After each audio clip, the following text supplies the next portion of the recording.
بنایا ہے، اس کو اللہ تبارک تعالیٰ نے ہماری نجات کے لیے بنایا ہے، اس مہینے کو اللہ تبارک تعالیٰ نے ہمیں ہمارے لیے تقوی کے حصول کے لیے بنایا ہے۔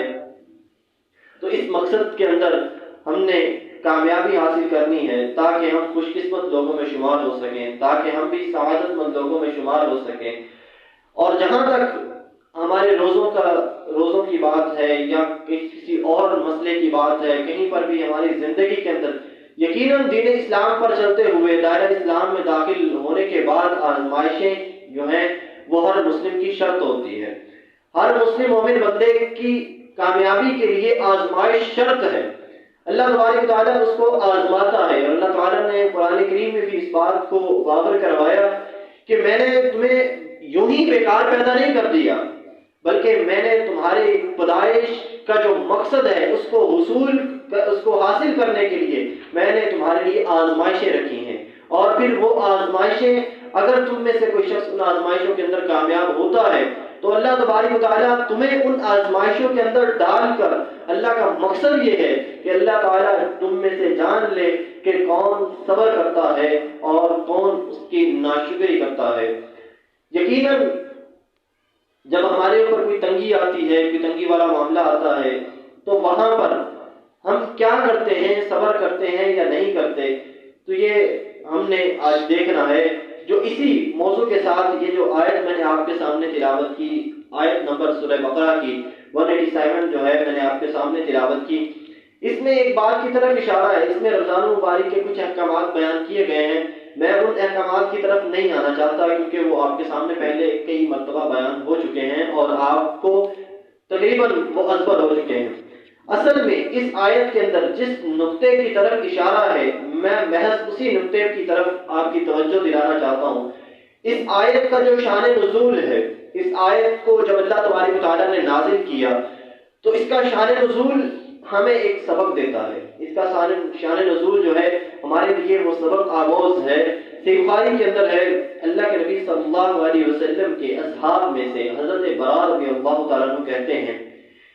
کہ اللہ کے نبی صلی اللہ علیہ وسلم کے زمانہ میں، یعنی ابتدا میں جب کوئی شخص روزہ رکھتا اور افطار کا وقت آتا تو اگر افطار کرنے سے پہلے وہ سو جاتا تو پھر وہ بعد میں اس کو جو ہے وہ نہ اس رات کو کھا سکتا تھا اور نہ اس کے بعد دن کو کھا سکتا تھا۔ یعنی اس زمانے میں ابتدا میں روزہ کی جو لمیٹیشن تھی، روزے کا جو دورانیہ تھا وہ افطار سے افطار تک ہی تھا، یعنی اس میں سحری نہیں ہوتی تھی۔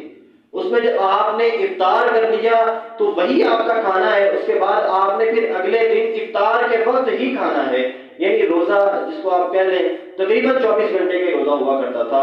ابتدا میں بہت بڑی آزمائش تھی، اور آپ جانتے ہیں عربوں کے اندر گرمی کی شدت اور حرارت بھی ہمارے علاقوں کی نسبت زیادہ ہوتی ہے، تو وہاں کی گرمی اور حرارت، وہاں کی شدت اور ان لوگوں کا 24 گھنٹے کا روزہ رکھنا، بھوک پیاس برداشت کرنا، اصل میں وہ کر کیا رہے تھے؟ اصل میں وہ لوگ کر یہ رہے تھے کہ وہ اپنے اس دائرے کے تقاضے کو پورا کر رہے تھے۔ وہ جس دائرے میں داخل ہوئے تھے، جس دائرے کے اندر داخل ہو کر انہوں نے یہ دعویٰ کیا کہ اب ہم مسلم ہیں، تو انہوں نے اپنے اس دعوے کو سچا ثابت کرنے کے لیے اللہ اور اس کے رسول صلی اللہ علیہ وسلم کے بتائے ہوئے احکامات کو جہاں تک ممکن ہو سکا انہوں نے اپنی جان کی بازی لگائی۔ انہوں نے اپنے اس جو دورانیہ تھا، 24 گھنٹے کا دورانیہ، جو انتہائی مشکل ترین کام تھا، انہوں نے اس 24 گھنٹے کے روزے کو بھی قبول کیا۔ وہاں پر کوئی بھی کسی قسم کے جو ہے وہ انہوں نے حیل و حجت اللہ کے نبی صلی اللہ علیہ وسلم کے سامنے پیش نہیں کیے۔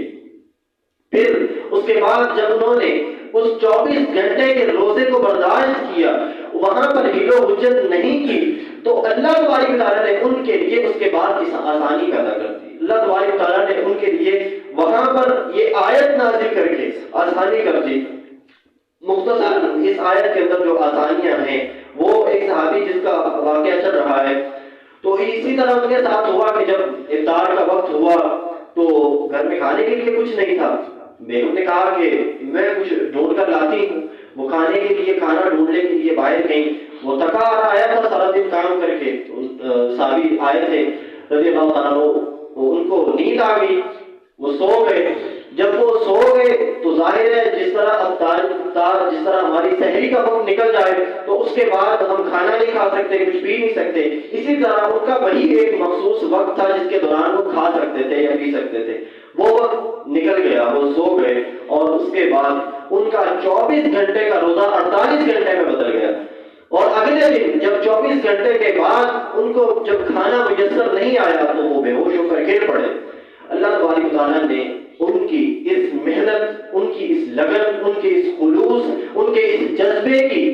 قدر کی، اور اللہ تبارک و تعالیٰ نے آسانی فرمائی۔ اور اللہ تبارک و تعالیٰ نے اسی بات کا ذکر قرآن کریم کے اندر ایک اور جگہ پر بھی کیا، ان مع العسر یسرا، بے شک ہر تنگی کے بعد آسانی ہے، آپ اس تنگی کو قبول کرنے والے بنے۔ آپ وہ تنگی جو آپ کو محسوس ہو رہی ہے کہ وہ تنگی ہے، لیکن آپ سے زیادہ آپ کا رب جانتا ہے کہ آپ کے لیے وہ کتنی تنگی ہے یا وہ کتنی آسانی ہے۔ آپ کتنا صبر کر کے مسجد کی طرف آتے ہیں، آپ کے لیے وہ سفر کیا حیثیت رکھتا ہے، کیا معنی رکھتا ہے، آپ کس طرح نماز کے لیے توجہ کرتے ہیں، یا اس نماز کے لیے نکلنے کو آپ کتنا مشکل سمجھتے ہیں، یہ تمام تنگیاں اگر آپ سمجھتے ہیں کہ یہ تنگیاں ہیں تو آپ کا رب آپ سے زیادہ بہتر سمجھتا ہے۔ اگر آپ چاہتے ہیں کہ یہ تنگیاں آسانی میں بدلیں تو یقیناً اللہ تبارک و تعالیٰ آپ کے لیے ان تنگیوں کو آسانی میں بدلنے کے راستے اور اسباب پیدا کر سکتا ہے۔